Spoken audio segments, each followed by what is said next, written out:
नमस्कार दोस्तों। आज की कहानी पुरानों से ली गई है, मगर ये हमारे रोज़मर्रा की ज़िंदगी से रिलेट ज़रूर करती है। आप लोग बताइएगा किस किस के ज़िंदगी से यह कहानी रिलेट करती है। तो चलिए दोस्तों, आज की कहानी शुरू करते हैं। मधुश्रावणी व्रत की कथा के अनुसार एक बार माता पार्वती के मन में आया कि उनकी भी एक ननद होती तो बहुत अच्छा होता, जैसे कि सभी की ननद होती हैं। तो इससे कैलाश पर्वत पर उनका भी मन लगा रहता। लेकिन भगवान शिव तो अजन्मे थे। उनका ना तो कोई माता पिता था और न ही कोई भाई बहन और न ही कोई सगे संबंधी। यही सवाल उन्हें बहुत ही व्याकुल करता था। माता इस कारण बहुत ही अकेली अकेली कैलाश पर्वत पर खुद को महसूस करती थी। यह सारी बातें सोच सोचकर माता पार्वती अपने मन में यह सारी बातें लेकर बैठ गईं। लेकिन भगवान शिव तो अंतर्यामी थे।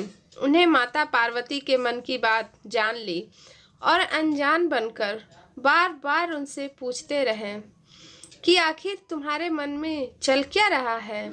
अगर कोई समस्या है तो मुझे बताओ। बार बार भगवान शिव के पूछे जाने पर माता पार्वती ने आखिरकार भोले बाबा को अपने मन की बात बता ही दी।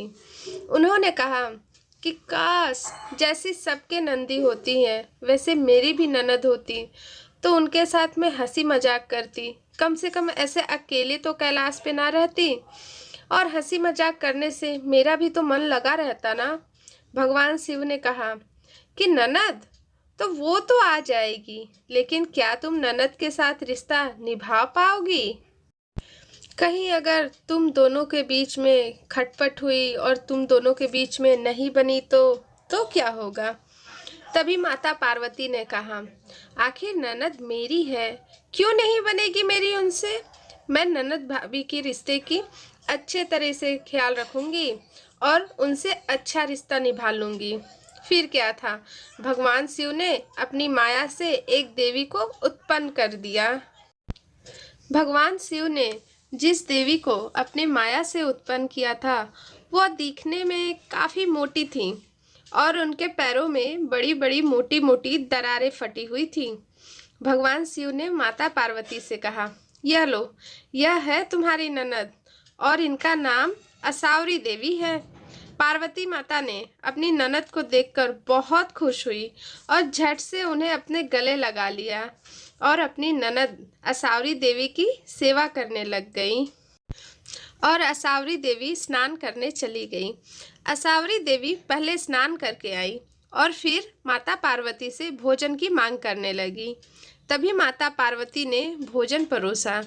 देखते ही देखते माता असावरी देवी भंडार जो भी था पार्वती माता के पास वह सब कुछ खा गई। माता पार्वती और भगवान शिव के लिए तो कुछ भी नहीं बचा था। यह देखकर माता पार्वती को थोड़ा दुख तो हुआ, लेकिन फिर उन्होंने सोचा चलो कोई नहीं, ननद जी है, कोई बात नहीं, मैं फिर से भोजन तैयार कर लूँगी। फिर थोड़ी देर बाद माता पार्वती ने अपने ननद जी को पहनने के लिए नए नए वस्त्र दिए, परंतु माता आसावरी तो थोड़ी मोटी थी ना, इसलिए उन्हें वो वस्त्र छोटे पड़ गए। फिर माता पार्वती परेशान हो गई। उनको तो ऐसी ननद चाहिए थी, बिल्कुल चुलबुली सी, जिनसे वो हंसी ठिठोली कर सके। माता पार्वती को तो ऐसी ननद चाहिए थी जिनके साथ वो हंसी मजाक कर सके। तभी उनकी ननद माता आसावरी देवी को कुछ मजाक सूझा और उन्होंने माता पार्वती को अपने पैरों की दरार में छुपा लिया, जिससे उनका दम घुटने लगा।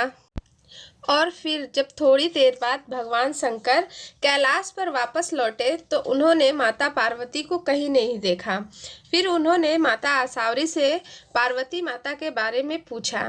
तब आसावरी देवी ने उनसे झूठ बोल दिया कि वह नहीं जानती कि पार्वती जी कहाँ गई हैं।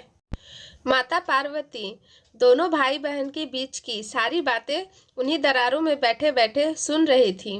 वो चाहती तो बाहर आ सकती थी, लेकिन उन्होंने सोचा कि ननद जी ठिठोली कर रही हैं, यही समझकर वो उन दरारों में ही बैठी रहीं। तब असावरी देवी की बातें सुनी और भगवान शिव को क्रोध आ गया। और भगवान शिव ने कहा कि कहीं यह तुम्हारी बदमाशी तो नहीं, तुम मुझे परेशान करने के लिए ऐसा कुछ नहीं बोल रही हो ना।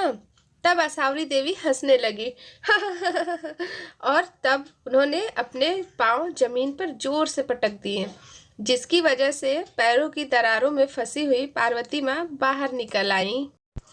और फिर माता पार्वती ने अपनी ननद की इन हरकतों से परेशान हो गई और अंत में भगवान शिव से कहा, आप जल्दी से ननद जी को ससुराल भेजने का कार्य कीजिए, उन्हें उनके ससुराल भेज दीजिए। मुझसे बहुत बड़ी गलती हो गई कि मैंने ननद की चाह रख दी। मैं तो अकेले ही कैलाश पर ठीक हूँ, मगर इन ननद जी की हरकतों से और हंसी ठिठोली से मैं तो बहुत परेशान हो गई हूँ। माता पार्वती की सारी बातें सुनकर भगवान शिव ने असावरी देवी को कैलाश से विदा कर दिया। भगवान शिव ने माता पार्वती से कहा, यह तो मेरी माया का एक रूप था। मैंने माया से ही असावरी को प्रकट किया था ताकि आपकी ननद की जो जिद है वो छूट जाए। यह तो बस मेरी माया का ही एक रूप थी। आपसे संतुष्टि का भाव खत्म हो रहा था, इसी वजह से आपके कहने पर ही मैंने असावरी को माया से ही जन्मा था।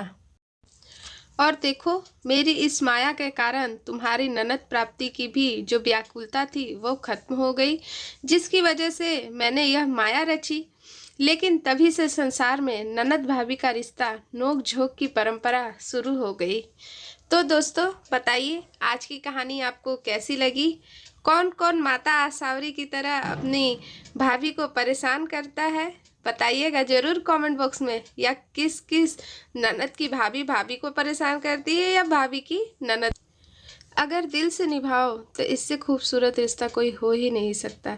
एक लड़की अपने घर से विदा होकर आती है उस घर में जिस घर की आप बेटी हो, उसे भी खुद के जैसा ही मान सम्मान दिलाने का या देने का कोशिश ज़रूर करो।